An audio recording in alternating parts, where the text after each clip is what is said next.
Nintendo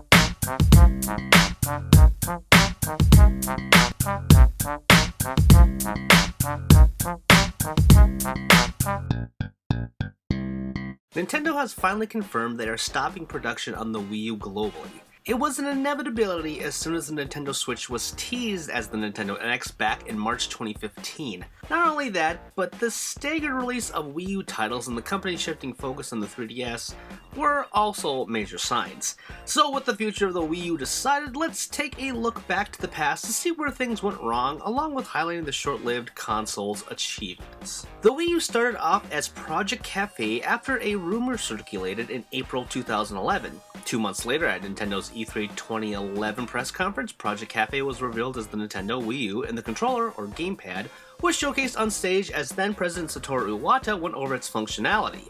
Not much was revealed for software other than prototype teasers for New Super Mario Bros. Wii U, then called New Super Mario Bros. Mii, LEGO City Undercover, which was called LEGO City Stories, and that, without pictures, the next Super Smash Bros. Iteration was being developed for both the Wii U and 3DS. Their lack of proper software demonstrating along with not showing the actual console, and instead focusing on the controller was a baffling move that confused both press and consumers alike on whether or not the gamepad was an accessory to the Wii, an upgraded HD Wii, or an actual new console. Following that, on June 3rd, 2012, 2 days before Nintendo's E3 2012 press conference, the Wii U was discussed again after a year of near silence. This teaser was released on Nintendo's YouTube channel as one of the first Nintendo Direct presentations, although technically 2 were filmed prior to this. During this presentation, Satoru Iwata showcased the Wii U's gamepad and its functionalities again, plus there were a few vague game teasers in there as well, including Zombie U,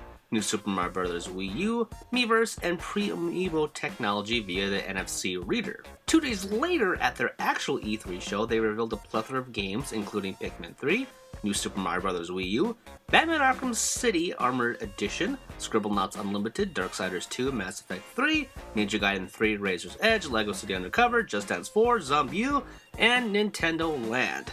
Nintendo of America President Reggie Fils-Aimé closed out the show by teasing one more surprise, which then turned into a Nintendo Land fireworks show on a TV. It's regarded as one of the worst endings to an E3 press conference, and would mark Nintendo's last onstage event, sadly. The Wii U launched in the US and Canada on November 18, 2012, Mexico and South Africa on November 29, 2002, Europe and Australia on November 30, 2002, Japan on December 8, 2002, and a year later for Brazil on November 26, 2013.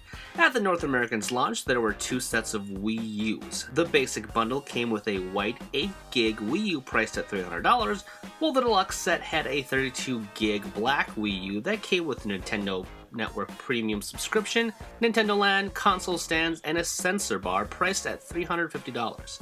Since its debut, the Wii U has sold a little over 13 million units globally as of right now. To put this number into perspective, let's compare sales relative to years active with the Wii, which launched in late 2006, was discontinued in 2011, and has, to date, sold over 100 million units. Of course, it's hard to say how many units sold after that discontinuation in 2011, given that it's had 5 years since, but 101 million is probably close enough to those figures at the time. Either way, the Wii U would have to drop in price significantly and offer a crazy number of games in order to catch up to those sales in a year, matching the Wii's 5-year time frame. The only other console that comes close to those numbers was the GameCube, which has sold a little over 21 million units over its lifetime. One of the weirdest issues with the Wii U is its software. Every fan of Nintendo looks forward to new iterations of their favorite franchises when a console debuts, including Mario, Metroid, Super Smash Bros., Mario Kart, and of course, Zelda. It did indeed get a stellar round of fantastic sequels, to which I think Mario Kart 8 and Super Smash Bros. Wii U in particular are the 2 best additions to those series to date. Of course, I can't forget about Super Mario 3D World, NES Remix, Splatoon, and Yoshi's Woolly World as well. Plus, while there wasn't a rousing support from third parties, there were some awesome exclusives, including Bayonetta 2, Tokyo Mirage Sessions, #FE, and Xenoblade Chronicles X. It's not without duds as well from both parties, games that are literally both terrible as well as good to okay, but something about them just didn't sit well for me, at least personally, including Captain Toad's Treasure Tracker, Devil's Third, Kirby and the Rainbow Curse, Star Fox, and the Wonderful 101. Oh, and of course there is a series I haven't mentioned quite enough yet because it's bizarre and hurtful all at the same time, which of course is Zelda.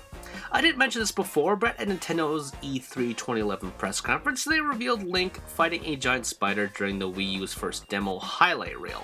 Graphically, it looked like an HD version of Twilight Princess.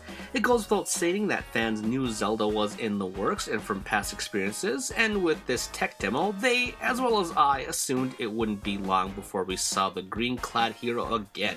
To demonstrate this knowledge, or more like hope, let's look back at each console's debut and see how long it took for a Zelda game to appear, going by the original Japanese dates. So, let's begin with the Famicom, which launched in 1983, and The Legend of Zelda releasing in 1986. The Super Famicom launched in 1990, and The Legend of Zelda: A Link to the Past released in 1991. The Nintendo 64 launched in 1986, and Ocarina of Time released in 1998. The Nintendo GameCube launched in 2001, and The Wind Waker released in 2002. And perhaps the most relevant example, the Wii released in 2006, and Twilight Princess released with the Wii U at launch and a month later for the GameCube. This was the first time a Zelda game would come to two consoles, but it wouldn't be the last time, as the next game, The Legend of Zelda: Breath of the Wild, is set to release on both the Nintendo Switch and Wii U in 2017. It hasn't been officially revealed when, but with the Nintendo Switch out in March 2017, I bet it'll be there at launch as well. I guarantee it, otherwise Nintendo would make a very, very dumb move there. Either way, from that brief analysis, you can see my point in that a Zelda will launch with a console close to the debut, and technically the Wii U did as well, but in a roundabout way. First, there was the Wind Waker HD in 2013, which is still the same game for 2002, albeit superior with mechanical enhancements and visuals. I love it.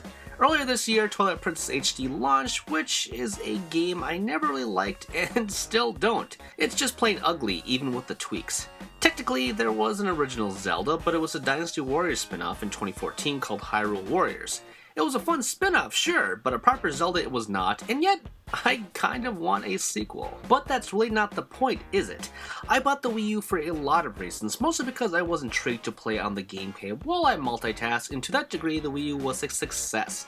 The connection wouldn't let you stray too far in your house, but hey, it worked, and to now see the Nintendo Switch, well, it feels like we've all been beta testers this whole time. The concept was ready, but the full power of having both a console and full portable was not. Again, we got some great games, but most of them didn't push the boundaries, as if their focus was elsewhere, plus the lack of a proper Zelda until the end solidifies my theory.